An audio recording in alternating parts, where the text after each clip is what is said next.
आज मैं खड़े मसूर की दाल बनाने वाली हूँ क्योंकि कई दिनों से सब्जियाँ खा के दिल उब गया और छोला भी बनाने का मन नहीं करता है क्योंकि रोज़ रोज़ कितना छोला खाऊंगी। छोले से भी मन भर जाता है आखिर। और नॉनवेज ज़्यादा मैं खा नहीं पाती हूँ। नॉनवेज में मैं सिर्फ मटन ही खाती हूँ। मैं उसके कीमे का कबाब या कुछ भी मैं नहीं खा सकती। तो फिर मैंने सोचा मैं खड़े मसूर की दाल बनाती हूँ और इसमें मैंने शामिल किया हल्दी, नमक और कटे हुए चॉप्ड किए हुए प्याज और थोड़ी सी सब्ज़ी मिर्च शामिल करके इसको मैं इस कुकर में चढ़ाऊँगी। और साथ में मैं हमेशा कुकर के लिड में ना, जब मैं अरहर की दाल के सिवा कोई भी दाल जब मैं बनाती हूँ तो उसकी कुकर के लिड में मैं हमेशा तेल ज़रूर लगा। मैं कुकर के लिड में अंदर की तरफ और बाहर की तरफ रबर में भी लगा देती हूँ क्योंकि इससे छिलका फंसेगा नहीं तो पानी बाहर नहीं आएगा। इस तरह से लगाने से ना चूल्हे को बार बार साफ़ करने से हम लोग बच जाते हैं, वरना इतना ज़्यादा पानी बाहर निकलता है कि 2-3 बार तो दाल बनने के वक्त ही मतलब चूल्हे को साफ़ करना होता है। इसलिए लगा के मैं इसको बॉयल कर लूँगी 3 सीटी और फिर उसके बाद मैं इसको छोंक लगाऊँगी। और दाल बॉयल होने के बाद में मैं इसके लिए मसाला तैयार कर रही हूँ। उसको मैंने बड़ी इलायची, तेज़पत्ता, ज़ीरा से छौंक लगाया। उसके बाद इसमें मैं शामिल करूँगी अदरक, लहसुन, प्याज का पेस्ट और हल्दी, मिर्चा, नमक, धनिया उसमें शामिल करूँगी भूनने के बाद में। और फिर उसमें थोड़ा सा पानी डाल के उसको थोड़ा और अच्छे से भुनाई करूँगी और उसके बाद इसमें शामिल करूँगी कटे हुए टमाटर और उसके बाद इसमें शामिल करूँगी थोड़ा सा गरम मसाला और फिर इसको भून के थोड़ी सब्ज़ी मिर्च भी ज़रूर डाल देती हूँ। उससे बहुत ज़्यादा तीखा तो नहीं होता लेकिन मुझे देखने में बहुत अच्छा लगता है क्योंकि ये सिलसिला शुरू हुआ था मेरे बचपन से, जब मैं छोटी थी ना और मैं टीवी में खाना देखती थी कि उसमें छोले बन रहे हैं, दाल बन रही है, उसमें सब्ज़ी मिर्च पड़े हुए हैं साबुत। तो उस वहीं से मुझे लालच शुरू हुई ना कि दाल में हमेशा साबुत मिर्च पड़े होने चाहिए। तो मैं हर चीज़ में साबुत मिर्च, सब्ज़ मिर्च ज़रूर डालती हूँ।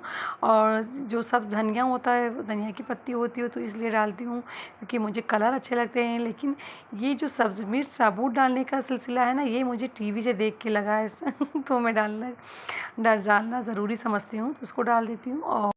और दाल तैयार हो गया है और इसको मैं अब ऊपर से छौंक लगाने के लिए इसमें फ्राई पैन में तेल डालूँगी और फिर उसको ज़ीरा, प्याज और थोड़ी सी हींग डाल के इसको तड़का लगाऊँगी और दाल हो गई है तैयार।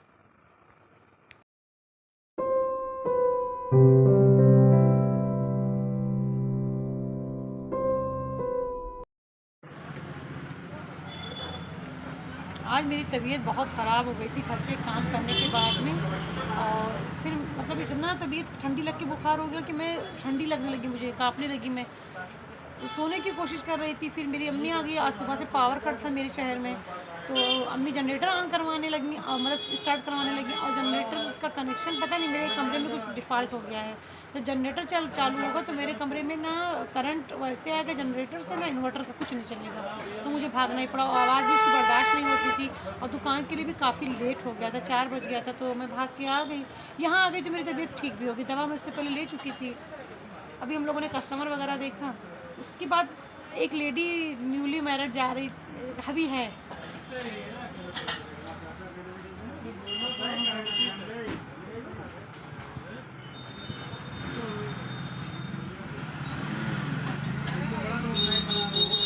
इसको देख के हम लोग बात कर रहे थे कि इसका सिंदूर बहुत अच्छा लग रहा है। तो परमिला ने कहा और उसका मंगलसूत्र भी मुझे बहुत अच्छा लगता है। मुझे मंगलसूत्र बहुत अच्छा लगता है पहनने में। तो मैंने कहा परमिला मंगलसूत्र इतना मुझे अच्छा लगता है पहनने में, लेकिन पहन नहीं सकते हम सिंगल लोग जब तक कोई हो ना उसके नाम के साथ। तो परमिला ने कहा दीदी इसका सिंदूर भी बहुत अच्छा लग रहा है। मैंने कहा वाकई में मुझे भी बड़े से लंबे से मांग में सिंदूर लगाती है, बहुत अच्छा लगता है। जबकि हमारे मज़हब में सिंदूर नहीं अलाउ है, लेकिन मुझे बहुत पसंद है। मुझे नहीं लगता कि ऐसा कोई गुनाह है सिंदूर लगाने से। क्या ऐसा गुनाह हो जाता है सिंदूर लगाने से? लेकिन खैर मेरे जानू के रहते मैं लगा नहीं पाई क्योंकि मेरी अम्मी इतनी स्ट्रिक्ट हैं और मेरे ससुराल में भी बहुत स्ट्रिक्ट लोग, तो मैं नहीं लगा पाई, दूँगी नहीं। तो परमिला कहने लगी कि दी कितना खूबसूरत लग रहा है इसका सिंदूर।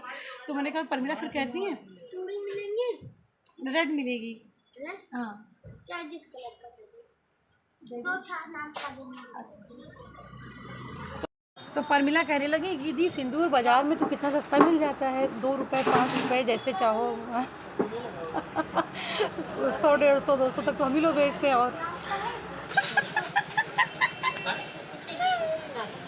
परमिला सिंदूर कितने का मिल जाता है? 5 रुपये डिब्बे में मिलता है, 10 रुपये डिब्बे में। इधर आओ तो बताओ यार। हाँ बताओ, सिंदूर कितने का मिल जाता है? 5 रुपये 10 रुपये, लेकिन गुजराती सिंदूर 700 की 800 रुपये वो किलो मिलता हुआ। हम लोग भी 100-150 वाला, तो हम 200 तक हम लोग भी लिक्विड वाला बेचते हैं। लेकिन हम लोग गुजराती पसंद है। लेकिन सिंदूर जिसके लिए लगाना हो वो जल्दी नहीं मिलता। सिंदूर तो मिल जाएगा, सिंदूर तो खुद ही बेच रहे हैं, लेकिन लगाना हो उसके लिए वो नहीं मिल रहा। कहीं है लेकिन अभी है नहीं। खैर अब मैं शॉप से आ गई हूँ और सारे काम ख़त्म करने के बाद मैं अपना मिल्क शेक बना रही हूँ, जो मैं ठंडा करके पीती हूँ। और जो सिंदूर की बात हुई थी, तो उसके मुतालिक मैं ये कहना चाहती हूँ कि शादी के लिए मैंने खुद ही 2 साल के लिए डिले कर दिया है, क्योंकि गुज़िश्ता 2 साल में शॉप की केयर नहीं कर पाई। मेरी अम्मी की तबीयत ख़राब थी बीच में, उनकी वजह से फिर मैं भी कुछ डिस्टर्ब थी उसकी वजह से, तो मैं अपनी शॉप को बिल्कुल भी केयर नहीं कर पाई। और कुछ मैं अपनी फ़िटनेस की वजह से, फ़िटनेस मेरी जो रूटीन थी तो वो भी दिन में ही मैं एक्सरसाइज़ वगैरह कर पाती थी, तो काफ़ी मैं ज़्यादा वक्त लेती थी एक्सरसाइज़ के लिए, तो उसकी वजह से भी मैं शॉप पे ज़्यादा वक्त नहीं दे पाई। और उसकी वजह से शॉप बिल्कुल मतलब मेरे अनचाहे हालात में हो गया है। तो उसको मैं फिर से अपनी डिज़ायरेबल हालात में लाना चाहती हूँ, या जैसे पहले मेरी शॉप थी उसमें, उस हाल में या उससे भी अच्छे हाल में लाना चाहती हूँ। तो इसके लिए मैं अपनी शादी के लिए 2 साल के लिए डिले कर दी हूँ, फर्स्ट। एंड सेकंड ये है कि मैं बहुत ही सुकून से रहना चाहती हूँ अभी फ़िलहाल, और खुद के लिए जीना चाहती हूँ, खुद के साथ जीना चाहती हूँ, खुद की तरह जीना चाहती हूँ, जैसा मैं चाहूँ वैसा मैं जीना मतलब जीऊँ, और उसमें किसी और का इंटरफेयर ना हो, ये है। और मैं अपनी बेटी, अपनी फ्रेंड्स के साथ जी भर के जीना चाहती हूँ, ये भी एक वजह है। और थर्ड ये भी है कि मुझे ट्रीटमेंट कराना है, तो ट्रीटमेंट जब तबीयत ठीक नहीं होती तो मन नहीं करता किसी से बात करना, किसी को वक्त देना या किसी के बारे में सोचना। तो मैं बिल्कुल चाहती भी नहीं हूँ कि मैं किसी के बारे में फ़िलहाल सोचूँ। मैं सिर्फ़ अपने बारे में, अपनी बेटी, सबसे पहले अपनी बेटी के बारे में, अपनी शॉप के बारे में, ख़ुद के बारे में, और अपने दोस्तों के साथ कितना वक्त गुजारना उसके बारे में सोचना चाहती हूँ। तो इसलिए मैंने खुद ही डिले कर दिया है। तो फ़िलहाल मेरा जो मेन टारगेट है अपनी शॉप को देखना, और खुद की बेटी को वक्त देना, खुद को वक्त देना।